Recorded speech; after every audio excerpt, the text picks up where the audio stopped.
Hello, welcome to lecture 23 of the lecture series Psychology of Well-being. Well, today we are going to focus on understanding how in the contemporary contemporary African cultures still make use of some of the local cultural beliefs about selfhood, about well-being, and how that may help them overcome their distress in their life. So, the title of this lecture is Nature and Sources of Well-being and Mental Health in Contemporary African Culture.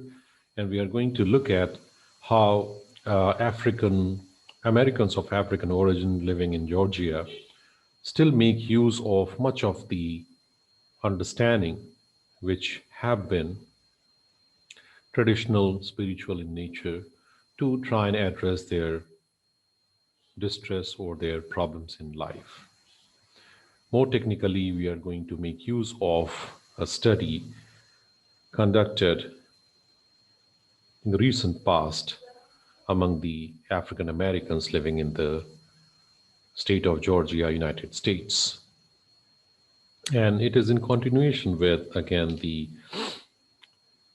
focus on the relational or spiritual aspects of selfhood and well being in the diverse societies or cultures of the world, which are also taken to be together to be the non Western cultures of the world. So, we are going to focus on the relational and spiritual traditions in the African culture, that is Yoruba-based system, or also known as Ifa. It will be based on a qualitative study conducted by Ojelado and her colleagues in 2014. And nature of well-being and mental health within the African culture would be the focus, besides the sources of problems of well-being and mental health. Well, relational or spiritual traditions, also known as Yoruba-based system or Ifa, they don't have any distinction between physical, emotional, and spiritual aspects of well-being, as we observed in the East Asian cultures. Also, there wasn't any distinction between mind and body, or physical or mental or emotional aspects of self or well-being. Such a belief and experience is typical of non-Western world but needs scientific exploration, and that's why the qualitative study by Ojelado and colleagues becomes important marker of some important insights regarding how in the contemporary times the I beg your pardon, the African cultural system might still be helpful in understanding well-being in the contemporary times. So the major objectives of the study were how do faith healers or Orisa priests of African culture may make use of indigenous beliefs in addressing problems of well-being or mental health among people of African origin living in the United States of America. The other objective was how do indigenous beliefs enable them to address the Western diagnostic categories of mental health problems. Methodology that was used for this study was focus group discussion with the healers and the African American clients in the state of Georgia, United States. So such focus group discussions as well as interviews were the major sources of data for this particular study. Well, the nature of well-being and mental health as it comes out from the study. So well-being and mental health as spiritual matters in people's life rather than just physical, emotional, or other forms of well-being that is emphasized in the typical models of well-being that are originated from the Western world. And transgenerational transmission of spiritual beliefs are important to be, looked into as far as the study is concerned, and that tells us about behavioral code of conduct and interactions with the deceased. So, well being and mental health as spiritual matters. For both, diagnosable problems such as mood disorders, anxiety, substance abuse, and psychosis, as well as undiagnosable problems such as marital issues, stress, and emotional problems, are taken to be problems of well being or mental health. And these primarily are understood as spiritual matter. For example, a priest shared about a man responding to external stimuli and taking himself to be and talking to himself, I beg your pardon, on the train. And he points out, in Africa, he would not have been declared mentally ill. If it were in Africa and he were initiated to Orissa, a process of becoming a priest, and began to walk in the ways of that Orissa, serving the role of a priest, that particular behavior which looks unacceptable would begin to mellow down and that person would be much better. So, this is something which perhaps tells us about, again, how there has to be greater sensitivity regarding understanding the local folk cultural meanings of self and well-being, and that may help us get closer to the realities of well-being of people living in diverse societies of the world, including the African culture. Then transgenerational transmission of spiritual beliefs. These consist of behavioral code of conduct. As a person pointed out, I remember, as a participant pointed out, I remember old people telling us, walk around dust devils, don't step through them, don't split the pole. And when people are moving into a house with a baby, throw a broom in to sweep out the bad spirits. Reasons for participating in such activities was not explained, but these experiences were interactions with the implicit spiritual world.